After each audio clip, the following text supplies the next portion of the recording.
晚间好，欢迎回到鬼影档案馆，我是鬼影，戴上你的耳机，准备迎接梦魇吧。夜晚的宁静，是否真能掩盖一切恐惧？台湾的夜晚，总有那么一些地方，白天热闹非凡，夜晚却隐藏着不为人知的秘密。你是否有勇气走进这些漆黑的角落呢？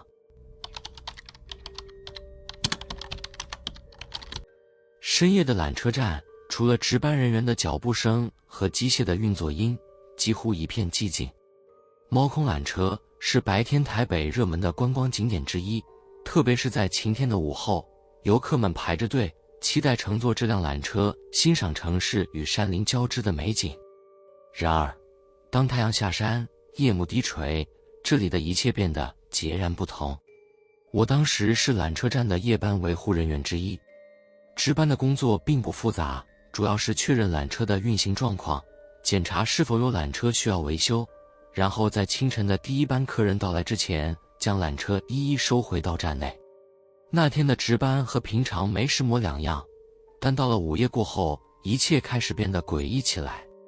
午夜12点刚过，我走出站内的控制室，准备检查缆车。夜晚的山风凉得刺骨，空气中弥漫着一种潮湿的雾气。我一边走，一边用手电筒照着周围的缆车吊椅，确认它们的状态。当我的目光停在一辆靠近站台的缆车上时，我不禁打了一个寒战。那缆车的座椅上覆盖着一层水珠，仿佛刚有人坐过，但那天的天气既没有下雨，也没有任何潮湿的迹象。我蹲下来仔细检查，水珠清晰的几乎可以看见自己的倒影。我心里开始不安，但仍说服自己可能是山里的雾气凝结成的。我站起身，走回控制室，准备检查监控画面。然而，当我将监控画面切换到那辆缆车的位置时，屏幕上出现的景象让我全身僵住。画面里，那辆缆车正缓缓移动着，像是被某种无形的力量驱动。我本能地转头看向窗外，确认吊椅确实没有人操控，但它仍然缓缓摆动，向山顶的方向滑去。我重新看向监控画面，试图找出异常的原因，但这时屏幕里突然多了一个模糊的人影。那人影坐在缆车里，低着头，脸部完全被长发遮盖。我僵在椅子上，手中的对讲机差点掉到地上，冷汗从额头滑落。我用力揉了揉眼睛，再次看向屏幕时，那人影却不见了。我连忙调出过去的录影回放，画面中缆车明明是空的，但当播放到刚才的那一刻，屏幕竟然出现短暂的雪花干扰，像是某种力量不希望我看见真相。我一时间犹豫不决，究竟是继续值班还是通知同事？但我想起值班规则，夜班时不得随意惊扰其他人员，特别是凌晨。于是我压下内心的恐惧，继续检查其他缆车，但心里始终感到不安。1个小时后，我的对讲机突然响起，是控制室的主机传来了警报音，显示缆车有异常晃动。我立刻跑回控制室，屏幕上显示刚才那辆缆车正在山顶站缓缓停下，而它的座椅上竟又出现了那个人影。这一次我看得清楚，长发覆盖下的脸竟然完全是空白的，没有眼睛，没有嘴巴，只有一片平滑的皮肤。我忍不住惊叫出声，但随即掩住嘴，生怕声音会惊动什么东西。我挣扎着拿起对讲机，呼叫了山顶站的值班人员，但对方却表示那辆缆车上根本没有人，连影子都看不见。我忍不住打开窗户，看向远方的缆车线路。缆车在微弱的月光下闪着金属的光芒，而那个诡异的人影已经不见了踪迹。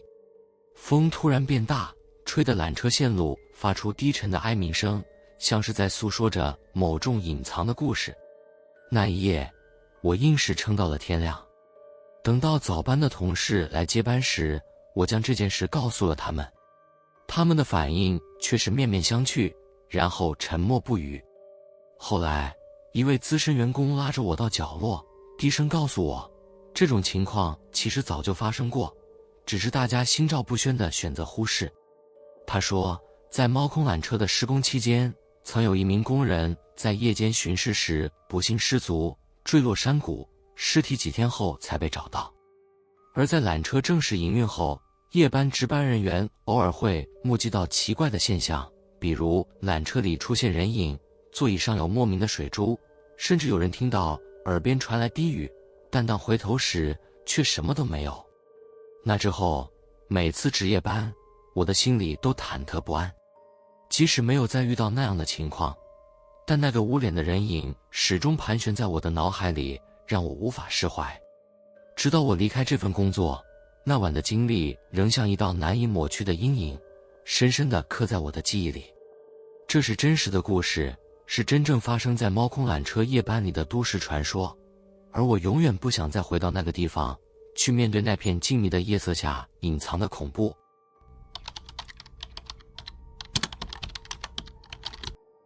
九份老街白天的热闹，到了夜晚便完全是另一番景象。白天，游客如织，狭窄的小巷充斥着小吃的香气和人们的笑声，但当灯笼的微光接替阳光时，空气中便多了一丝难以言喻的神秘感。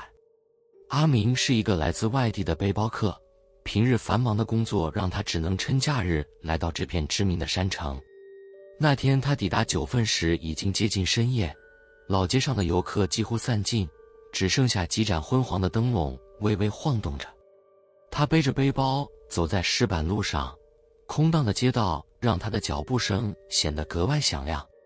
阿明虽然感到一丝孤单，但也有些兴奋，因为他期待着能捕捉到老街夜晚的独特景致。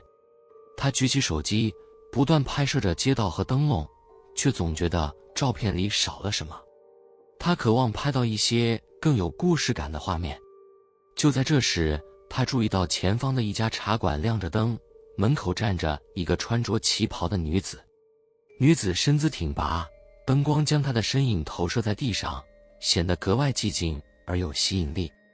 阿明走近后，女子微微一笑，招呼道：“先生，夜晚冷，进来喝杯茶吧。”阿明愣了一下，他本来打算逛完就回民宿休息，但那家茶馆的温暖光芒与女子的笑容让他感到一种莫名的亲切感。他点了点头，推开门走了进去。店里的装潢极具复古风格，木质的桌椅散发着一种古旧的香气，墙上挂着几幅泛黄的字画，灯光柔和的让人感到放松。阿明选了一个靠窗的位置坐下，窗外能看到远处的灯火与山景。不一会儿，女子端来一壶茶，轻轻地放在桌上。这是我们店的招牌茶，您试试。她的声音温柔又轻柔，仿佛可以抚平人的烦躁心情。阿明端起茶杯，轻轻啜饮了一口，茶汤温润甘甜，令人回味无穷。他不禁夸赞道：“真是好茶，这样的地方我还以为早就没有了。”女子听了，只是微微一笑，没有接话。茶馆里的氛围很安静，只有墙角的古董钟滴答滴答地走着，仿佛整个世界都变得慢了下来。阿明放下茶杯，忍不住打量起四周的环境。他发现茶馆里除他和女子外，似乎没有其他人，连一点厨房里忙碌的声音都听不见。他问道：“这么晚了还开着店，你一定很辛苦吧？”女子依旧微笑着回答说：“客人来了，当然不能关门。”阿明本以为会有更多的寒暄，但女子说完后便安静地站在一旁，再也没有说话，只是用一种说不清道不明的眼神注视着他。这种氛围让他感到有些不自在，但热茶的温暖又让他无法抗拒。喝着喝着，阿明突然感到一阵困意袭来，他试图站起身活动活动，但四肢仿佛变得异常沉重，整个人都靠在椅子上动弹不得。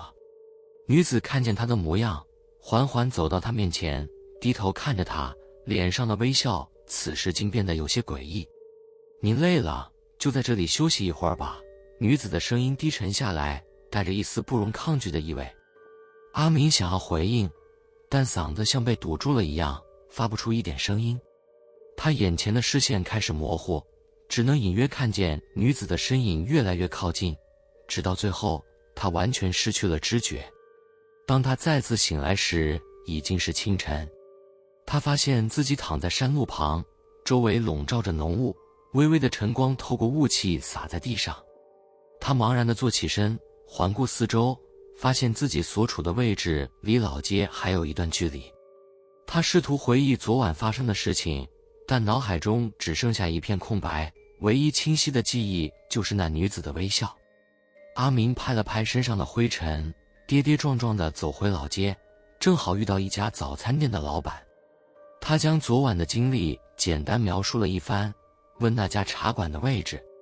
然而老板听完后脸色大变，压低声音对他说，那间茶馆早就不在了，10多年前那里发生了一场大火，整间店烧的只剩下一堆瓦砾。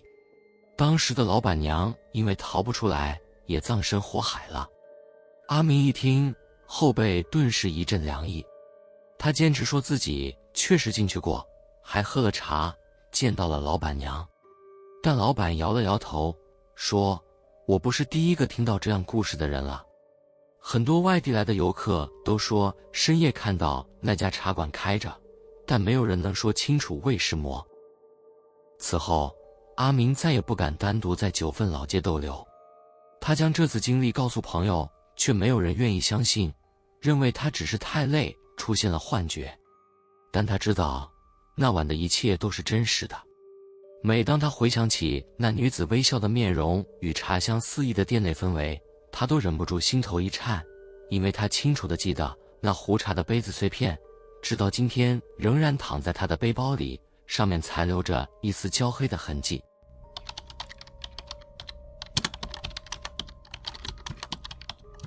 台中某个宁静的湖泊，白天是许多情侣和家人散步的好去处，尤其是湖心的那座亭子，更是吸引着无数游客驻足。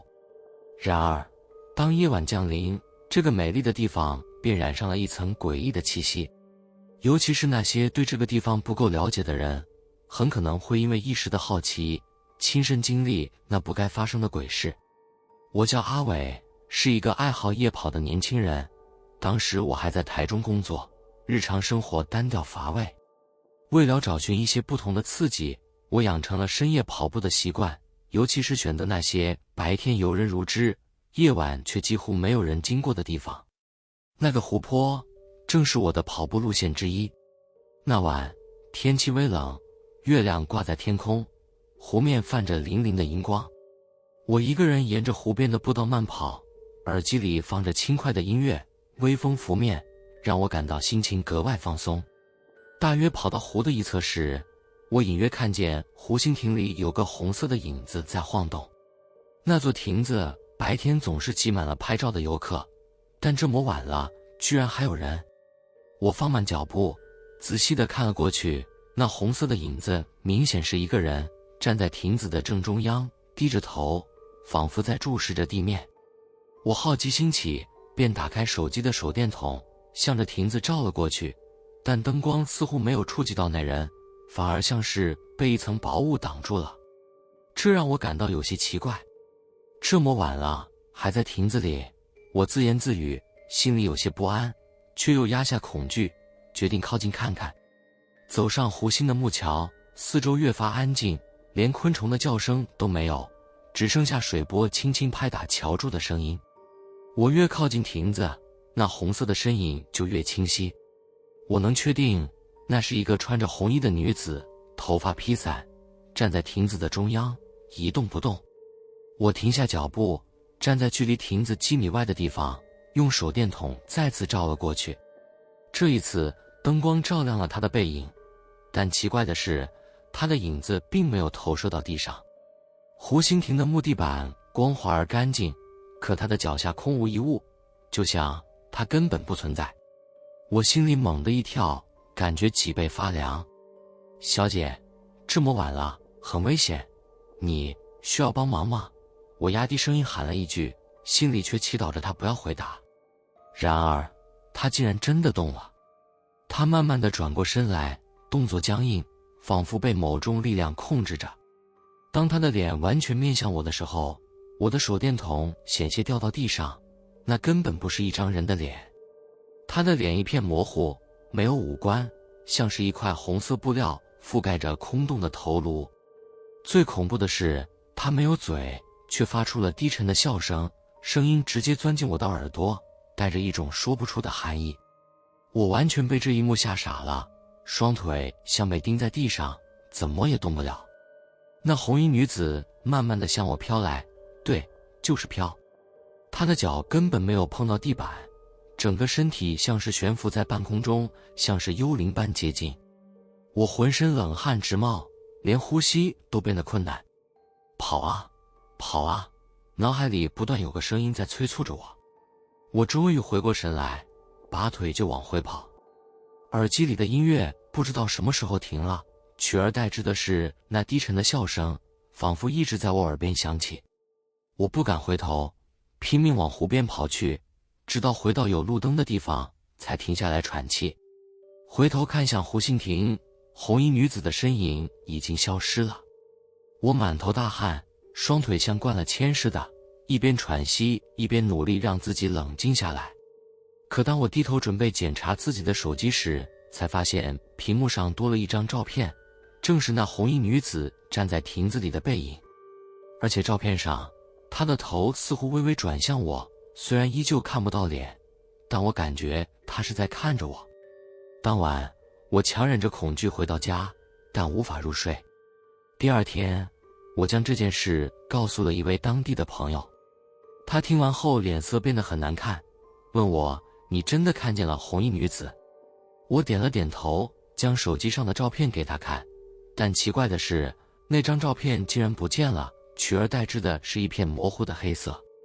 朋友叹了口气，告诉我，湖心亭的红衣女子其实是一个传说。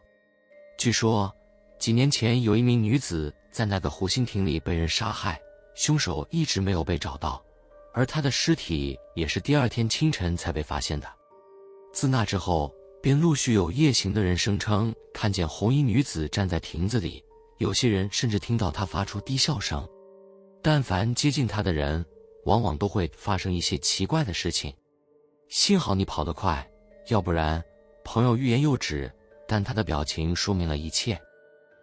那之后，我再也不敢夜跑，更不敢靠近那片湖。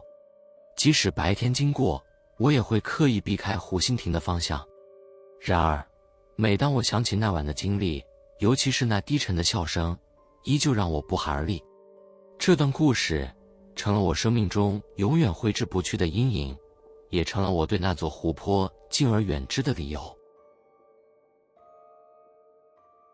喜欢这类型的故事的话，记得点赞、订阅鬼影档案馆，开启小铃铛，才不会错过接下来的恐怖小故事哦。你们有类似的或者其他的灵异经验吗？欢迎留言分享。鬼影档案馆，我们下次见。